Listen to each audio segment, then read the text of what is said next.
এই রান্নাটা করে যদি একবার হাজবেন্ডের মুখে দেন বা বাচ্চাদের দেন, আপনি আজ গেছেন, থালের ভাত হাঁড়ির ভাত সব শেষ ইনশাআল্লাহ। হ্যালো এভরিওয়ান, আসসালামু আলাইকুম। সবাই কেমন আছেন? নিশ্চয়ই ভালো আছেন। আমিও আপনাদের দোয়ায় খুবই ভালো আছি, আলহামদুলিল্লাহ। আজকে আমি কুমড়ো ফুল দিয়ে মৃগেল মাছ দিয়ে রান্না করব। তো এটা আমি কিভাবে রান্না করেছি চলুন আপনাদের সাথে শেয়ার করি। এই কুমড়ো ফুলগুলো আমি তুলে নিয়েছি টাটকা টাটকা।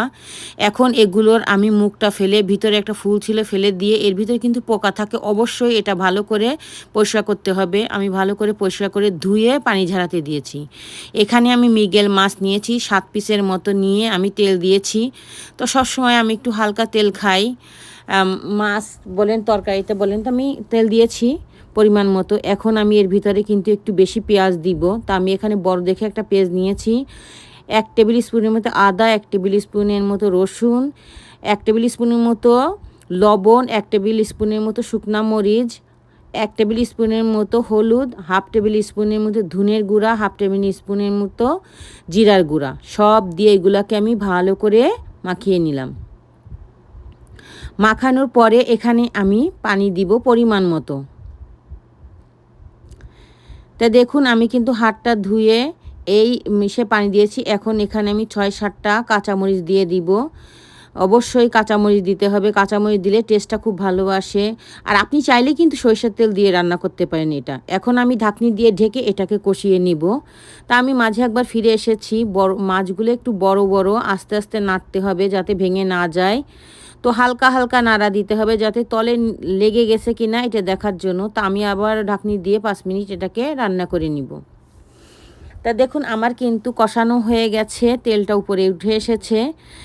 আস্তে আস্তে করে দিতে হবে, যদি লেগে যায় তা আপনি চুলাটা বন্ধ করে নিভে চুলার উপর দিয়ে রেখে দিলে হবে কি ওটা এমনি মাছটা উঠে আসবে। তা আমার মাছটা কিন্তু লাগেনি, এটা জাস্ট আপনাদের একটা টিপস দিলাম। তারপরে এর ভিতরে আমি পানি দিয়ে দিলাম। মাছটা কিন্তু 10 থেকে 15 মিনিট অবশ্যই কষাতে হবে। মাছটা কষানোর পরে পানি দিয়ে এর উপরে আমি ফুলগুলো দিয়ে দিই। ফুলগুলো এতটা হালকা চুলায় দেওয়ার সাথে তেমনি কিন্তু এগুলো গলে যাবে। তো এখন এর উপরে আমি কিন্তু কুমড়ো ফুলগুলো দিয়ে দিচ্ছি। দেওয়ার পরে এখানে আমি কিছু টমেটো ইউজ করব।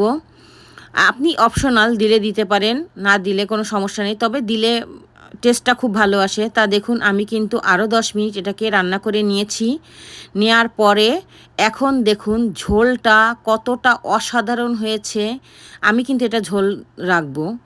তা দেখতে কতটা, কালারটা কত সুন্দর এসেছে। আমি কিন্তু জানি না আপনাদের কাছে আমার এই রেসিপি কেমন লেগেছে। যদি ভালো লেগে থাকে অবশ্যই ফ্যামিলির কাছে শেয়ার করবেন, কমেন্ট করবেন কেমন হয়েছে, লাইক করবেন। আমার একটা ফেসবুক পেজ আছে, ফলো করবেন, ইউটিউব চ্যানেলটা সাবস্ক্রাইব করবেন। তা আমি এখন এই প্লেটে সব পরিবেশন করতেছি। দেখুন ঝোলটা কতটা সুন্দর হয়েছে আর দেখতে কালারটা কত অসাধারণ হয়েছে, খেতে না কত টেস্ট হয়েছে। আজ তো প্লেটের ভাত শেষ। সবাই ভালো থাকবেন, সুস্থ থাকবেন। আসসালামু আলাইকুম।